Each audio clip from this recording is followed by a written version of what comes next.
All right. Thank you for coming back to my channel, guys. I'm going to do my best to give you a recap, real quick, of the top news that's gone on this week. So, without further ado, here we go. In the past week, Ron DeSantis dropped out of the presidential race and endorsed Trump in his farewell speech, which was probably a good idea for him because he had been polling very, very badly up to that point. Um, I'm kind of sad to see him go, but if I had to put him in a ranking for who I wanted to see as president on the Republican side, I think he would have been number three.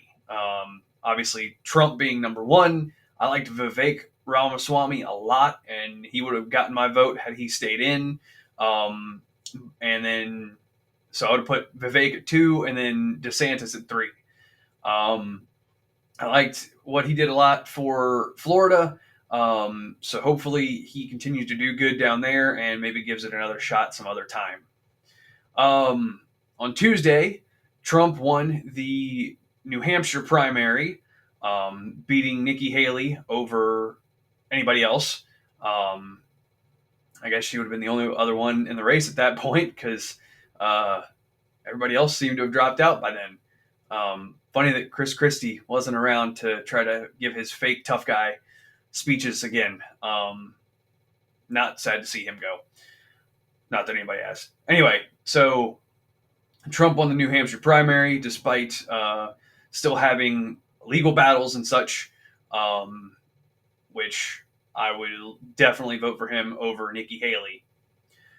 I can't remember if it was Tuesday or Wednesday, but sometime this week, Carrie Lake had an audio recording that she put out that in the audio recording, a man by the name of Jeff DeWitt had attempted to bribe her to drop out of the Senate race that she is in. Um, to no surprise, he resigned from his position immediately after this audio went out. In the audio, Carrie Lake asks, what are you trying to do? Give me 1, 2, 3 million? No, there's no amount of money that will cause me to drop out because this is about the future of the country, not her own bank account. Which that's just kind of a paraphrasing of what she said, but I completely agree with that sentiment. Um, Sadly, too many people would have just taken the money and just disappeared. So good for her for having the balls to do what she did. Um, with that being said, Trump was ordered to pay $83 million in his defamation case against E. Jean Carroll, um, by the court that he was battling her in. Now, granted, that was a civil court, not a so it was a civil trial. So it's not surprising to me that he was ordered to pay out this money. Um, for those that don't know, there is there's a thing called venue shopping when it comes to filing a lawsuit, and that means you can kind of pick and choose. Long story short, you can kind of pick and choose what court you are going to file a lawsuit against someone in. In this case, this lady chose a New York court because they knew, or she knew, that the court would side with her. That there's no ifs, ands, or buts about this. And this is just another roadblock in front of Trump to try to keep him out of the race at worst, but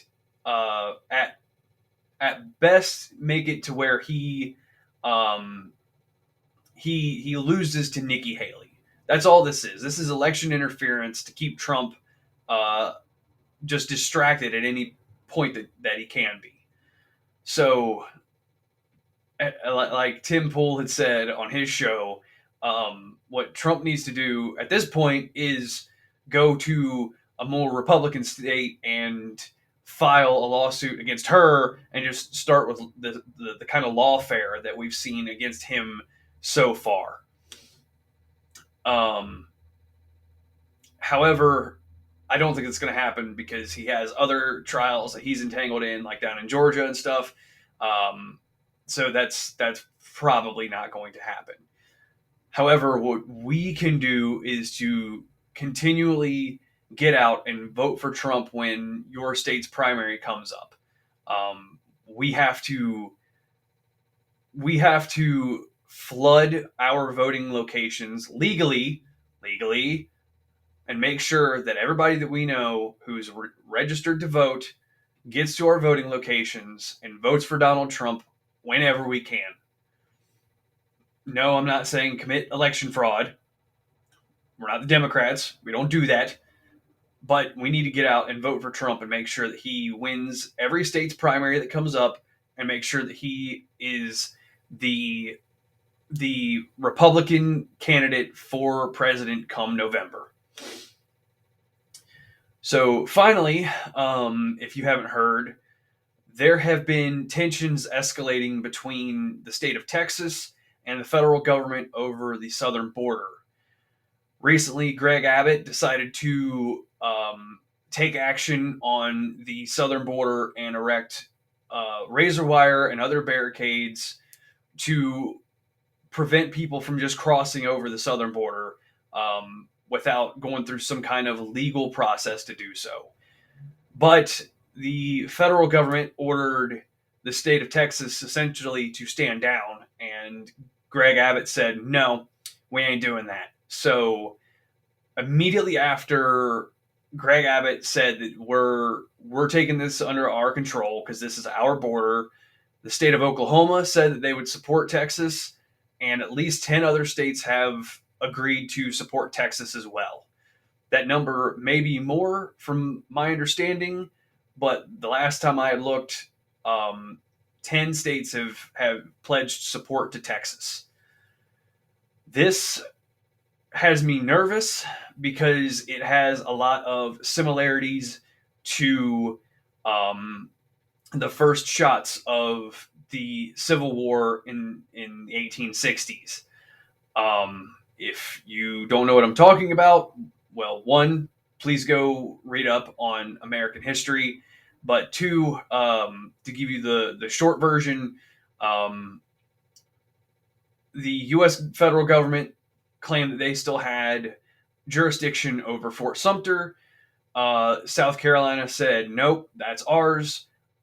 Tensions escalated, shots were fired, and one person died that day by accident, actually. But nevertheless, gunfire had been exchanged. Someone died, and that was the official kickoff to the U.S. Civil War. This stuff going on in Texas has a lot of similarities because you have two two positions of authority that are claiming jurisdiction over a piece of land, and neither one wants to back down. So I would highly recommend everybody keeping a close eye on this. I will try to do so, and hopefully things calm down over this, and the federal government backs down because they have just um, completely screwed this up. I mean, they have literally aided illegal aliens to come across the border and just let them come in. Um, if you're watching this and think, oh man, nobody's illegal, people shouldn't be considered illegal for wanting a better life, blah blah blah. I hear that, but if you don't think that a country should have borders, then I encourage you, from the comfort of your own home, to just go ahead and leave your front and back door to your house wide open. Or if you live in an apartment, just leave your apartment door wide open, and go ahead and just leave all your windows open too. Um, and do that tonight when you go to sleep as well. Just so that way anybody at random can just come in and do whatever they want with your stuff, or you, or the people living in your house if you have family or loved ones. yeah, just leave your place of living just wide open to anybody who wants to come in. But if you think that sounds crazy, well, guess what? You might be more conservative than you thought. If you think that sounds crazy for an individual to do with their home, then why would that not apply to a country at large? And this kind of goes back to a video I did before. It left wing logic just doesn't make sense because on one hand they'll say that nobody's illegal, we should have open borders, but then support uh, the Palestinian movement, even though between Egypt and Gaza there are border walls. There's also plenty of border walls in Europe, which nobody talks about either. So I'm kind of going down a rabbit hole on this one, but this has been a quick recap of all the news going on this week. I really hope that things simmer down between Texas and the federal government, um, with the federal government backing down, because this could get real spicy real quick. So if you didn't know about any of this going on, or you learned something new from this video, go ahead and give it a like and subscribe to this channel. And I will keep doing these news recaps as long as people wants to see them.